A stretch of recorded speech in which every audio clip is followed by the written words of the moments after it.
دوستان سلام. رسیدیم به قسمت مهمی از جنگ افزارهای زرهی به اسم تانک مرکاوا که در زبان عبری به حالتی که در جمله نوشته شده نوشته میشه. مرکاوا در زبان عبری به معنای عرابه هست که تانک اصلی میدان نبرد اسرائیلی است.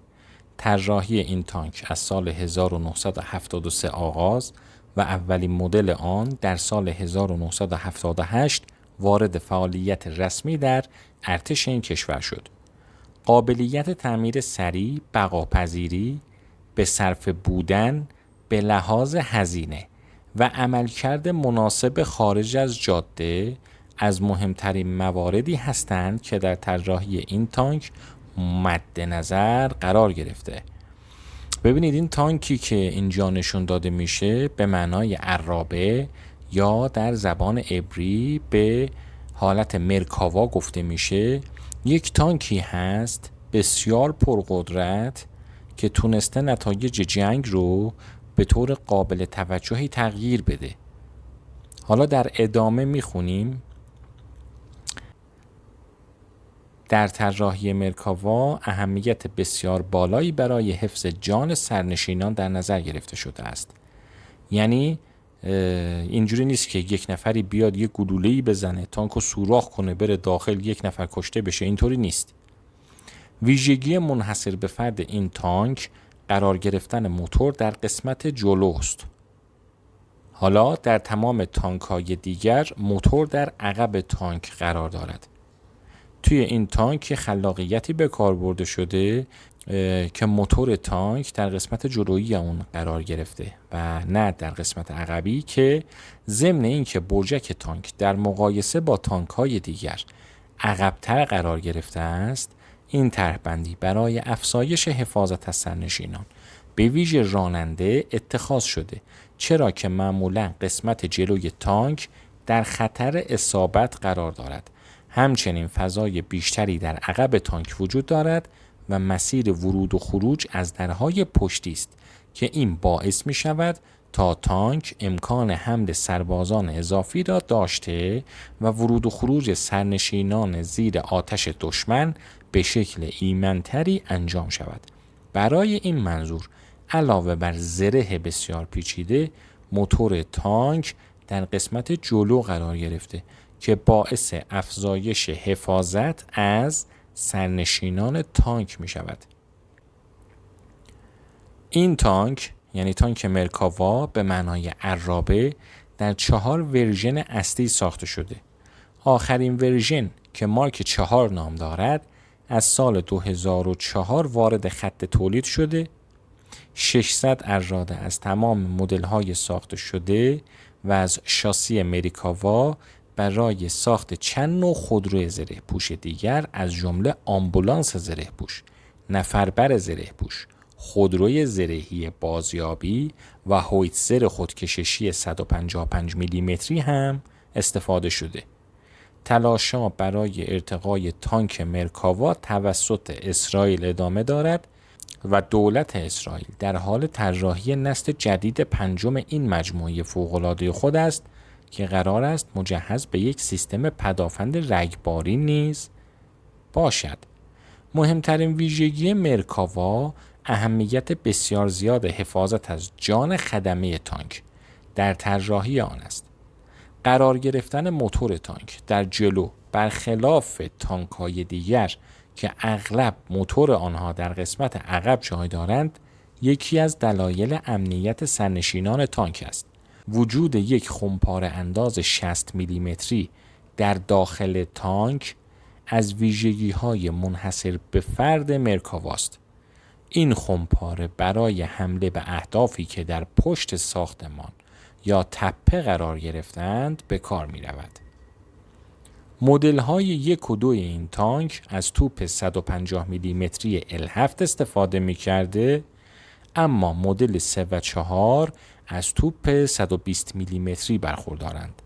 حد اکثر سرعت مدل 4 آخرین مدل این تانک در جاده 64 کیلومتر بر ساعت، قدرت موتور دیزلی آن 1500 اسب بخار، وزن آن حدود 65 تن، ظرفیت سوخت آن 1400 لیتر و برد عملیاتی آن 500 کیلومتر است که میتونه 500 کیلومتر رو طی بکنه.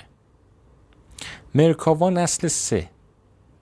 این تانکی رو که شما میبینید مرکاوا از نسل 3 هست، یعنی ابهتش از همینجا مشخصه که این تانک چه مهندسی خاصی رو در خودش قرار داده. ارتش اسرائیل در دهه 1990 میلادی در دوران اشغال جنوب لبنان دست به ساختن مدل‌های جدیدی از تانک‌های مدل 3 زد که به ویژه برای حملات مختلف و عملیات نظامی در نواحی شهری مناسب است. این تانک دارای تیرک‌هایی است که با استفاده از آنها راننده و فرمانده تانک می‌توانند حرکات خود در خیابان‌های تنگ را تنظیم کرده و میزان خسارات به محیط شهری را به حداقل برسانند. به منظور مقابله با مواد انفجاری که از برون بر روی این تانک ها انداخته می شود، تورهای سیمی یعنی زره قفسی در برخی نقاط این تانک قرار داده شده است. برجک فرماندهی این تانک نیز مجددا طراحی و نصب شده است و امکان دید از بالا در ارتفاعی بالاتر را به فرمانده می دهد. یک مسلسل M2 برونینگ نیز بر روی این تانک نصب شده که با سیستم کنترل آن تانک در ارتباط است و با استفاده از یک سیستم تخریب الکترونیک که در زیر تجهیزات زرهی این تانک نصب شده آغاز به کار می کند. ارتش اسرائیل بر این باور است که مسلسل‌های کالیبر 50 برای محیط‌های شهری مناسب تر است. یک دریچه آتش و یک پنجره برای مشاهده محیط اطراف نیز بر روی این تانک نصب شده و تک‌تیرانداز با استفاده از آن می‌تواند به هدف شلیک کند. این تانک می‌تواند از گلوله‌های غیر مرگبار نیز استفاده کند که تا فاصله 30 متری مؤثر است. سیستم جدید دیگری که در تانک‌های 2004 و بعد به کار گرفته شده یک دوربین 360 درجه است که مجهز به عدسی گردنده بوده و از دورنمای صحنه‌ای که در دید مسلسل هست عکس برمی‌دارد. این دوربین در صورت مشاهده هر تحرک مشکوک یا فعالیت مشکوک در اطراف تانک آن را به خدمه اطلاع می‌دهد. این سیستم برای تأمین ایمنی تانک در محیط‌های خطرناک بسیار مناسب است. مرکاوا نسل 4 است. این تصویری که می‌بینید تانک مربوط به مرکاوا نسل 4 هست که در تصویر باز هم ابهتش رو تماشا می‌کنید که مهندسین مربوطه چه زحمات فراوانی رو برای طراحی و ساخت و اجرایی کردن این تانک به کار بردند. نسل 4 مرکاوا تانک‌های اصلاح شده و پیشرفته تر از نسل 3 از سری تانک‌های مرکاواست که همکنون در ابعاد وسیع مورد استفاده ارتش اسرائیل قرار گرفته و خط تولید آن فعال است. این نوع تانک از تانک‌های ارتش اسرائیل دارای سیستم پیشرفته GPS است که امکان ردیابی اهداف را با استفاده از سیستم رهیابی ماهواره‌ای می‌دهد. دوربین نشانه روی تانک.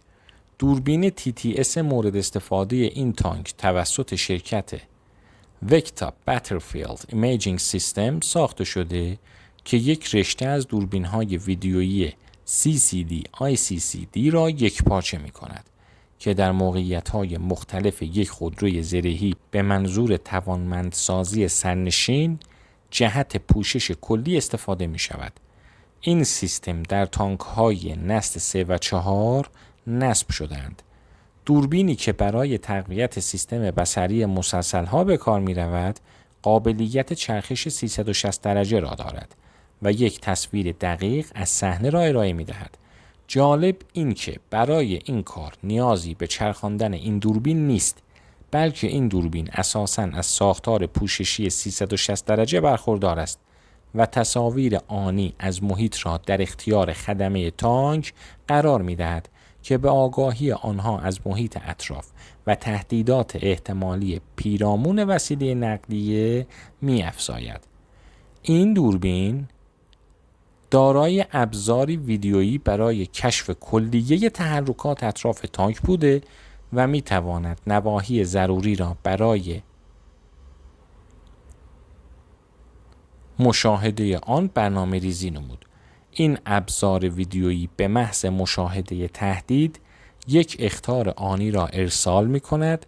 این سیستم از یک دوربین دیجیتال با کیفیت بالا نیز بهره می برد که بر یک تیرک در عقبه برجک تانک نصب می شود. این سیستم تصاویر گرفته شده را برای نمایش به سیستم های کامپیوتری نصب شده در درون تانک ارسال می دارد. حالا اینجاست که شما نتیجه بگیرید این تانک پیشرفته هست یا خیر.